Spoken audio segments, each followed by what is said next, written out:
Assalamualaikum warahmatullahi wabarakatuh. Hari ini kita akan kembali belajar tentang fisika dasar. Ya, di pertemuan sebelumnya kita telah membahas tentang fluida statis. Ya, jadi materi sebelumnya kita sudah membahas tentang fluida statis. Jadi kajian dalam fluida itu ada dua. Yang pertama itu adalah fluida statis atau air atau gas yang tidak bergerak. Nah, yang selanjutnya itu adalah fluida dinamis atau gas atau air ya yang bergerak atau zat cair yang bergerak. Jadi bukan hanya berdasarkan pada air saja tapi pada zat cair. Jadi fluida ini dibagi pada dua kajian, yaitu pertama gas dan zat cair. Jadi benda yang bisa mengalir. Nah, sebelumnya kita mempelajari tentang bagaimana tekanan hidrostatis, hukum Pascal ya, massa jenis dan tekanan. Nah, di sini kita akan mempelajari tentang bagaimana kajian bahwa ternyata ada kajian yang mencengangkan kita juga, bahkan sampai memicu perkembangan teknologi dalam hal mesin angkut manusia, atau biasa kita kenal dengan istilah pesawat terbang penumpang. Ini bisa kita lihat di fluida dinamis ini. Nah, sebelum kita lebih jauh membahas tentang fluida dinamis, maka kita harus perlu memahami dulu. Jadi dalam gerak fluida ada yang namanya aliran streamline. Jadi aliran streamline itu adalah setiap partikel yang melewati sebuah titik bergerak tepat sepanjang lintasan yang diikuti oleh partikel-partikel lainnya yang melewati titik sebelumnya. Itu adalah streamline. Jadi ketika ada poin ya atau titik di mana ada partikel yang lewat, maka partikel selanjutnya juga akan mengikuti jalur yang sama. Itu disebut dengan streamline. Itu biasa kita kenal juga disebut dengan aliran laminar atau laminer. Streamline adalah lintasan. Di streamline yang berbeda, tidak saling memotong. Streamline pada suatu titik menyatakan juga arah aliran fluida pada titik tersebut. Jadi tidak ada perpotongan, jadi tidak ada campur aduk antara streamline satu dan streamline yang berikutnya atau streamline lainnya. Jadi mereka punya jalur masing-masing. Jadi untuk aliran streamline. Nah, yang berikutnya adalah aliran turbulen. Di aliran yang menjadi tak tentu. Jadi tidak mencapai sebuah nilai kecepatan tertentu, muncul keadaan yang menyebabkan perubahan kecepatan secara tiba-tiba. Jadi ini adalah aliran turbulen. Atau biasa kita kenal dengan pusaran aliran. Nah, atau biasa dikenal istilahnya dalam kajian fluida itu adalah arus eddy atau arus pusar. Jadi mengalami putaran. Ya, merupakan sifat dari aliran turbulen. Jadi ini adalah aliran turbulen.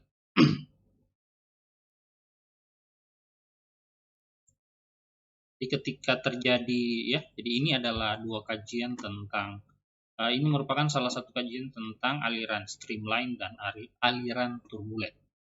Jadi ini adalah kondisi di mana sayap ya, kajian sayap pesawat terbang. Jadi kalau kita lihat kan sayap pesawat terbang itu kan mana ya? Kan begini ya. Jadi saya ibaratkan dua tangan saya ini adalah sayap pesawat terbang. Jadi seperti ini ya. Nah, ini adalah sayapnya. Ya, jadi bagian sini itu adalah sayapnya. Jadi kalau kita lihat dari samping seperti ini, nah, jadi inilah bentuk dari jadi tampak samping dari sayap pesawat terbang. Jadi bentuknya dia seperti ini. Jadi ini adalah aliran streamline. Jadi dia tidak saling memotong, tidak tercampur antara aliran streamline satu dan yang lainnya. Kemudian yang ini adalah aliran turbulen. Nah, di sini akan terjadi putaran atau pusaran, arus eddy biasanya. Nah, arus eddy ini biasanya mempengaruhi kita dalam beberapa aspek. Seperti halnya ada beberapa mitos yang mengatakan bahwa sudah lama memang air terjun ini tidak mengambil tumbal. Nah, padahal seharusnya orang yang terjebak pada air terjun tersebut itu biasanya dikarenakan aliran turbulen. Jadi ada istilahnya biasanya pada kondisi tertentu ketika kita sedang menyelam, ya, atau ketika kita sedang istilahnya mandi pada air terjun dengan kedalaman tertentu, istilahnya seperti 1,5 meter. Nah, sementara kita melakukan atau berada pada kondisi berenang itu biasanya ada kondisi di mana kita secara otomatis seperti tertarik. Nah, itu disebabkan oleh aliran turbulen. Yang jika tidak dilakukan pencegahan, itu biasanya akan mendorong kita yang sedang berenang itu tertarik sampai ke dasar dari aliran turbulen itu sendiri. Nah, ini yang biasanya disebabkan atau biasa dipercayai sebagai air terjun yang memakan tumbal. Padahal sebenarnya itu adalah kajian tentang adanya aliran laminer dan aliran turbulen. Jika ada aliran laminer yang mengalir, ya, maka biasanya ketika ada halangan atau ada rintangan yang di depannya seperti ini ya. Jadi ini kita misalkan ada aliran laminer, kemudian di sini ada penghalang, maka di sini biasanya akan terjadi yang namanya aliran turbulen. Nah, ketika kita mandi pada kondisi di tempat aliran turbulen ini biasanya di sini akan ada yang namanya tarikan. Condongnya kita akan pergi kemana. Jadi ini adalah bahaya dari aliran turbulen yang dianggap oleh masyarakat kita sebagai mitos atau kondisi di mana air terjun tersebut memakan tumbal. Dan sebenarnya itu adalah kajian ilmiah. Jadi kita perlu untuk menghindari adanya aliran turbulen. Jadi kita bisa melihat dari kondisi pada permukaan zat cair. Jadi biasanya itu ada sedikit air yang terputar. Itu disebut dengan aliran turbulen. Itu perlu untuk dihindari ketika kita melakukan mandi pada kedalaman tertentu. Jadi bahayanya itu. Sekilas tentang aliran laminer dan aliran turbulen. Nah, kemudian yang berikutnya adalah aliran fluida atau viskositas. Jadi viskositas adalah kadar gesekan internal dalam fluida. Gesekan internal diasosiasikan dengan resistansi atau hambatan antara dua lapis fluida yang bergerak relatif satu terhadap yang lainnya. Jadi viskositas, kajian tentang aliran fluida ini atau viskositas ini adalah ukuran dari kekentalan suatu fluida.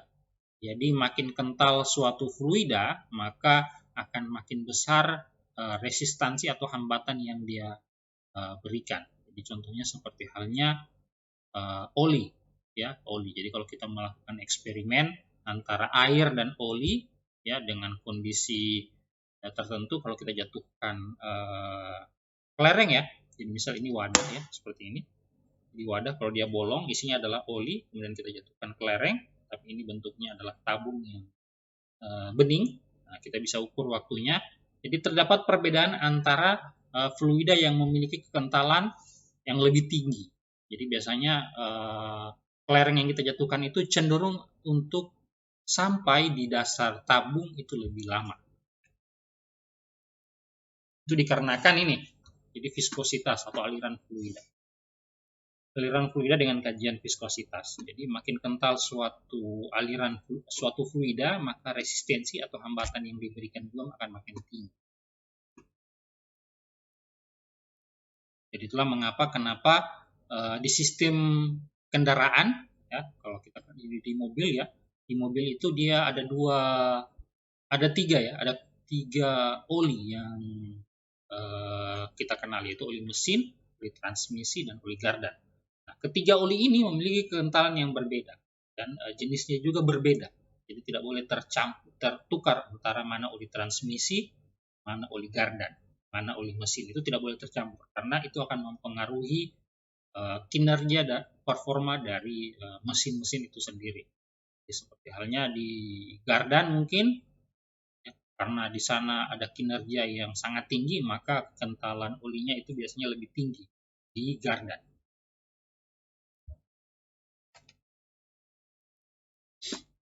Jadi itu salah satu kajian tentang viskositas fluida.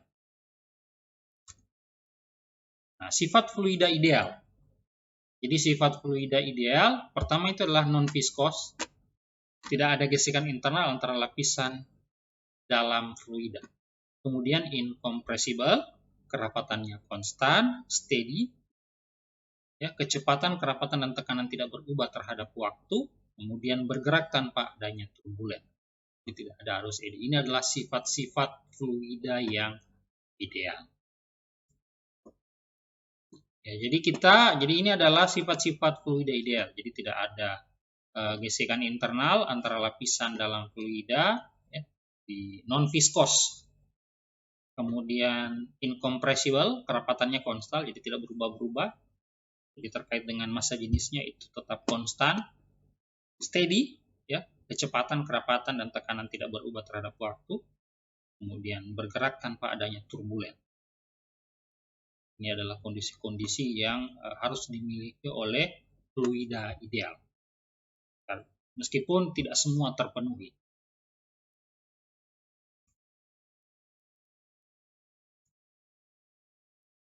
Dalam kajian pertama, ya, terkait dengan kajian selanjutnya terkait dengan fluida dinamis, itu ada yang namanya persamaan kontinuitas yang memenuhi persamaan, yaitu A1 P1 sama dengan A2 V2. Jadi dia memenuhi persamaan seperti ini. Jadi perkalian antara luas penampang pipa dengan laju fluida adalah konstan. Ini adalah biasa dikenal dengan debit. Ya, persamaan ini biasa dikenal dengan debit. Kita mau menghitung berapa besar debit yang dikeluarkan oleh suatu saluran air, ya, entah itu selokan, irigasi, ataupun selang, ataupun keran. Kita bisa hitung dengan menggunakan ini, persamaan A dikali V, yaitu luas penampang dikali dengan laju kecepatan aliran air atau kecepatan aliran fluida. Laju fluida tinggi ketika fluida di pipa yang luas penampangnya sempit, dan laju fluida rendah ketika fluida di tempat yang luas penampangnya besar. Jadi hal ini sering terjadi. Jadi untuk mempertahankan agar debitnya sama, jadi biasanya ketika dua permukaan selang itu berbeda, ya, seperti halnya ketika kita melakukan cuci motor, ya, cuci motor atau cuci mobil, itu biasanya kita melakukan yang namanya kondisi, ya, di mana kita ujung selang itu biasanya kita tekan sehingga luas permukaannya itu jadi sangat kecil, sehingga kecepatan aliran airnya atau aliran airnya itu atau aliran fluidanya itu lebih kencang lagi. Nah, kenapa bisa seperti itu? Jadi untuk mempertahankan jumlah debit tadi. Jadi ini kajiannya. Jadi A1 V1 itu memang harus selalu sama. Jadi debitnya antara yang masuk dan yang keluar itu harus sama. Jadi makanya dia harus memenuhi persamaan A1 V1. Di mana AV dinamakan dengan laju alir. Jadi ketika airnya masuk dari sini, ya, pada selang yang sempit, ketika dia keluar pada ukuran pipa atau ujung pipa yang besar, maka biasanya kecepatan alirannya itu loyo, ya, atau lemah. Tetapi ketika ujung fluidanya masuk dari pipa yang ujungnya besar ini, ya, atau dari A2, maka yang keluar dari A1 itu kecepatannya sangat tinggi. Nah, jadi ini merupakan salah satu kondisi di mana yang tidak kita pahami bahwa ternyata sering kita lakukan dalam kehidupan sehari-hari. Persamaan kontinuitas atau biasa kita kenal dengan debit istilahnya. Jadi kita semprot, ya, jadi ketika kita sambungkan suatu selang ke keran air, kita pastikan bahwa tidak akan terlepas kerannya. Kemudian ketika sudah kita jalankan airnya, maka akan ada debit air yang keluar dari ujung pipa pertama. Jadi kalau kita ukur debitnya pada ujung pipa pertama dan pipa kedua itu sama. Nah, dikarenakan kondisi yang sama tadi, pada kondisi kita mengecilkan ujung pipa itu, maka secara otomatis jalan keluarnya itu kan sempit. Jadi karena harus sama debit yang keluar atau laju alir itu harus tetap sama, maka kondisi yang terpenuhi adalah dikarenakan luas penampangnya mengecil, maka secara otomatis kecepatan atau laju alirnya itu kecepatan aliran fluidanya itu makin tinggi. Jadi untuk mempertahankan debitnya itu tetap sama antara ujung A dan ujung B atau A1 dan A2. Ini tentang persamaan kontinuitas. Yang selanjutnya itu adalah persamaan Bernoulli. Jadi persamaan Bernoulli ini merupakan salah satu kajian yang sangat dekat dengan negara Indonesia. Kenapa saya bilang sangat dekat dengan negara Indonesia? Karena Bapak Baharudin Yusuf Habibie, Profesor Baharudin Yusuf Habibie itu melakukan kajian pada persamaan Bernoulli ini tentang kajian sayap pesawat Boeing. Menghubungkan jadi dalam kajian persamaan Bernoulli ini pertama adalah menghubungkan tekanan dengan laju fluida dan ketinggian. Kemudian persamaan Bernoulli adalah konsekuensi dari kekekalan energi yang diaplikasikan pada fluida ideal. Kemudian asumsi fluid incompressible, non-viscous dan mengalir tanpa turbulen. Menyatakan bahwa jumlah tekanan energi kinetik per satuan volume dan energi potensial per satuan volume mempunyai nilai yang sama pada semua titik sepanjang string. Jadi inilah persamaan yang digunakan atau yang dikaji oleh Pak Habibie dalam menciptakan bentuk sayap pesawat Boeing yang menjadi salah satu kebanggaan kita dan juga mendapatkan hadiah royalti dari dunia terkait dengan kajian yang dilakukan Pak Habibie tentang penemuan bentuk sayap pesawat yang ideal. Jadi kita perlu untuk berbangga hati bahwa ternyata di Indonesia kita punya yang namanya Pak Habibie, almarhum Pak Habibie, yang ilmunya sampai sekarang itu masih terus kita pakai. Ya, jadi penemuannya itu sudah sangat bermanfaat. Jadi pada materi sebelumnya kita melihat bahwa ternyata Pak Habibie, saya pernah mengatakan bahwa Pak Habibie sempat melakukan kajian tentang elastisitas yang diaplikasikan pada gerbong kereta api. Nah, di aspek lain, beliau juga melakukan penelitian atau pengembangan atau penemuan terkait dengan bentuk sayap pesawat dengan menggunakan persamaan Bernoulli ini tadi, yang mendapatkan penghargaan terkait dengan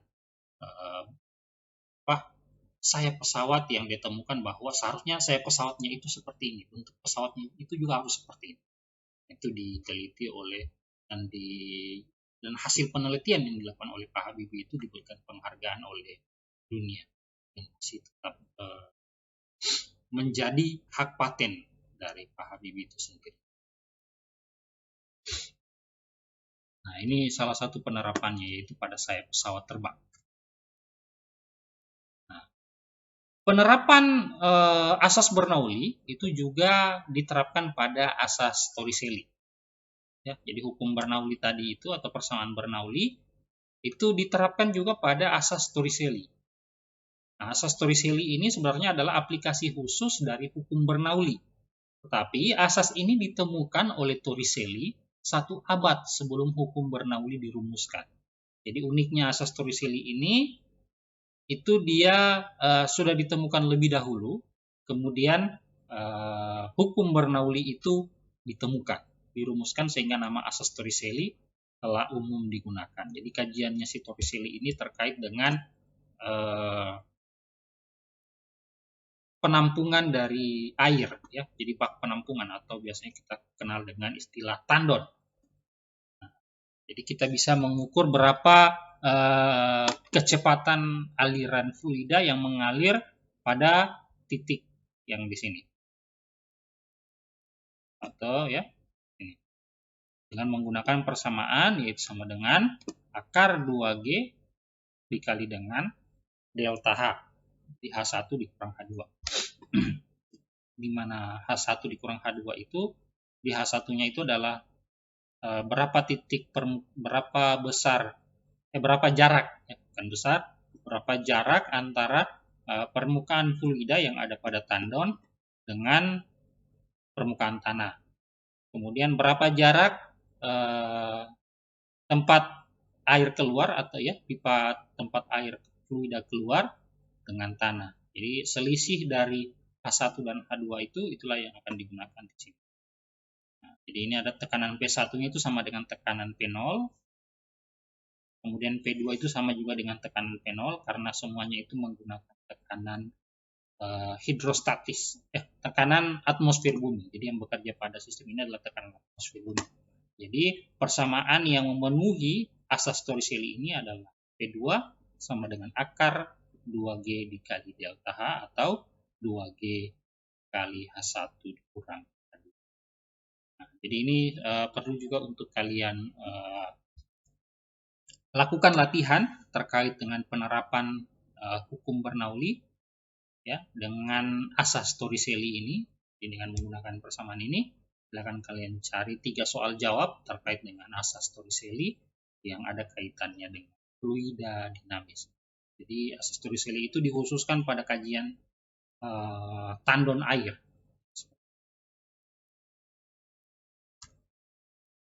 Nah, kemudian selanjutnya itu adalah mengukur laju aliran fluida pada venturimeter. Jadi venturimeter ini biasanya kita temukan pada aliran-aliran pipa gas ya atau aliran-aliran pipa